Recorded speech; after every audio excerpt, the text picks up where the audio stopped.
Really? To Dubai. Really on the desert, bro? I had to give you the Dubai experience, my man. I feel, man. How do you like the desert today? It's empty, but beautiful. I know, right? But yeah, man, I'm glad to have you on this episode today. Yeah. And really, I'm excited for someone who's a master of trading psychology to explore the brutal truth on why most traders fail. You know, trading will always mirror your actual life. And so the more you trade, the more you start to understand who you are, and the more passionate and addicted it starts to become as a human being, because it exposes things to you, for you, around you. That is how it works. It's the truth. With that, why do most traders lose? Bro, like I could mention a lot of stuffs, right? Of course, the first things first is lack of knowledge. Okay. Right? Lack of understanding. But after you've gotten all the knowledge, all the understanding, if the mindset is not right, nothing still changes. I tell my people this analogy all the time. The same knife we used to cook is the same knife someone can use to hurt someone. There is no problem with the knife. It's the mindset holding the knife. And so you can have the best strategy in the world in the hand of an untransformed trader, and it's the same as dangerous as a trader with lack of knowledge.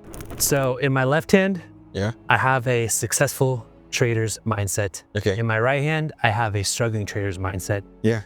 What's the difference between them? Transformation, because the average mind of a human being is everything opposite to who a trader is meant to be. So if you want to become a transformed trader, you need to subscribe to the transformation process. And a lot of traders don't understand that. They think all they need is a holy grail strategy and they are good to go. So that holy grail strategy, if it exists, comes into the mind of a trader who is not transforming. Guess what happens? It still keeps on messing up. We're in this desert. Is there an analogy you can give with this desert being tied with trading? You see how big this place look, the whole desert look? That is how big the financial market is. And this is the average retail trader. Because at the top of the hierarchy, we have the major banks. The second in command, we have the EBS. Then we have the medium-sized bank at the third. Then you will find the corporations, the hedge funds, the Warren Buffett and Co. and all these companies. Then at the bottom of the hierarchy, you will find the retail traders. So retail traders need to understand that they have an unfair disadvantage and they need to respect the hierarchy.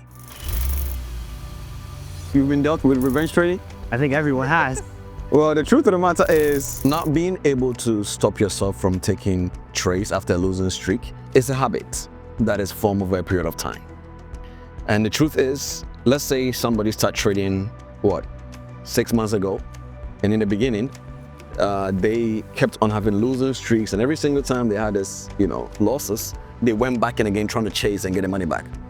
Now, the dangers of that is that if you actually win a trade from that, it starts to give you that gratification of, all I can do is to always get back again into the market after some losses and get my money back. When someone approaches trading, the first thing they should do, instead of how much money do I want to make, how much am I willing to lose? Exactly. And a lot of people fail to understand that losses are part of the game. You said it, right? That losses are part of the game. And so they need to understand, hey, and this is funny.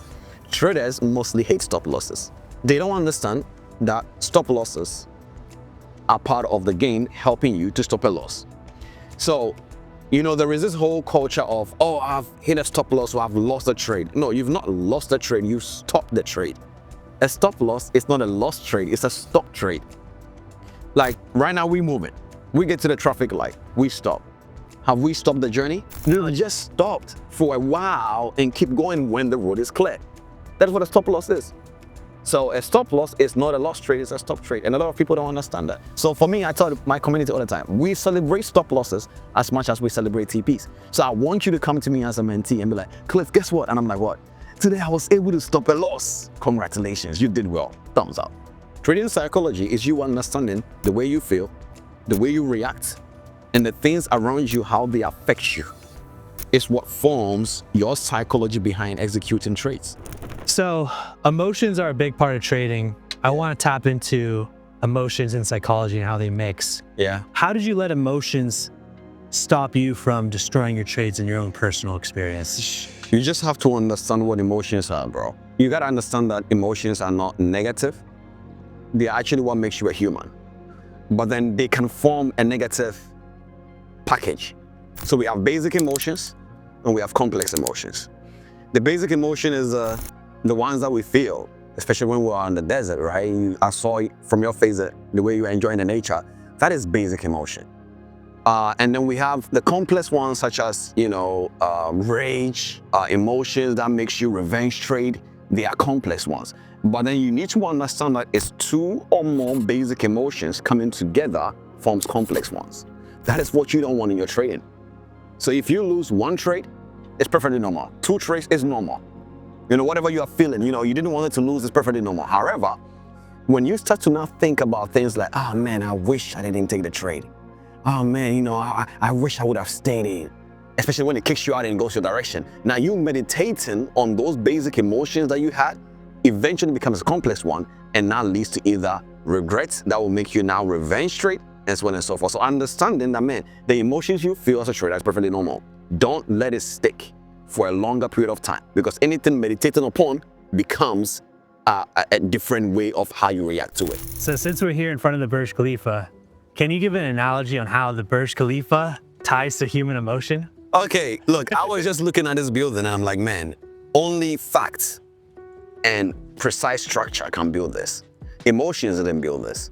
Because let's say, for example, if we have to dig down 60 feet, 100 feet to give it the right foundation, it's not a maybe. You gotta make sure that foundation is strong for this kind of building. Same thing, I will always tell traders that it's not about emotions, because the you that is starting to learn how to trade is everything opposite to who a trader is meant to be. So you have to be ready to unlearn, relearn, and keep learning so that the market can give you the results you're looking for. So in trading, it's zero emotions. Data, facts, FCO. Right. That's it. I just spoke a little bit of Russian here. Yeah, so yeah, it is what it is, man. You gotta focus on the data and the structure necessary for you to get the results you're looking for, not emotions. So obviously to build a building like the Burj Khalifa, it takes strategic planning. Yeah. I find myself having a strategy when it comes to my trading, yet I fail to stick to it. Why is that? You just have to understand that you cannot find it difficult sticking to other things and finding easy sticking to your trading plan. Sticking to any plan is a habit, whether it be in trading or whatever. So you gotta ask yourself, let's put trading aside for a second. What am I finding it difficult sticking to as a plan? It can be little things. I had the problem of sticking to something. I want varieties. And so if you are like that, there is nothing wrong with that. It's normally also surrounded by creativity, and you always wanting something new. So I always tell people this, that trading, good trading is boring. Bad trading is interesting, because good trading, you gotta follow a system that you have been able to acquire at your conscious competence stage. Right? So now you know, okay, I gotta do X, Y, Z every single time to get the results I'm looking for. It's boring. So as a human being that you love variety, especially you love content. So always you're thinking about something creative way to do something new. It's gonna affect your trading. But so you gotta bring yourself, and you have to have ritual. Okay, I'm gonna stick to this regardless. And one more thing, take breaks. Yeah, of course. Taking breaks is a key to following a plan. Because it's not always about you don't want to follow the plan. Sometimes you are just tired following the plan. I think a lot of people, especially me too, chasing perfection. Yeah. When we talk about trading psychology, it's something that people think they can perfect, but really psychology is something you can never be perfect at, right?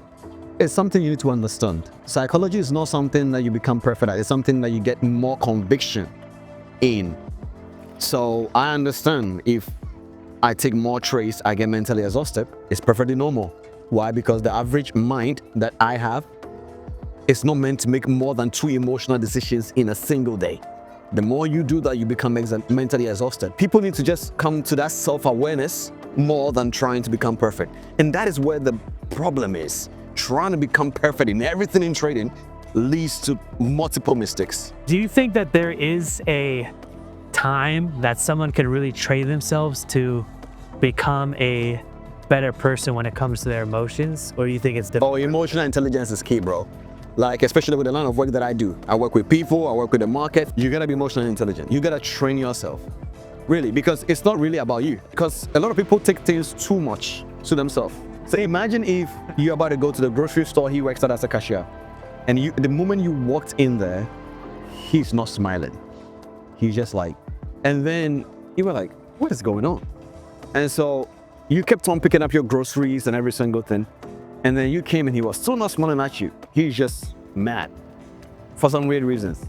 And so you went, he served you, and even when you were coming out, he didn't even give the money to you, your change. He just dropped it at the counter. So you just picked it up and you came out, you said, Cliff, can you imagine? I just went in there and this white dude, I think he is racist. Anyway, so I said, don't worry. But like, you don't get it, Cliff.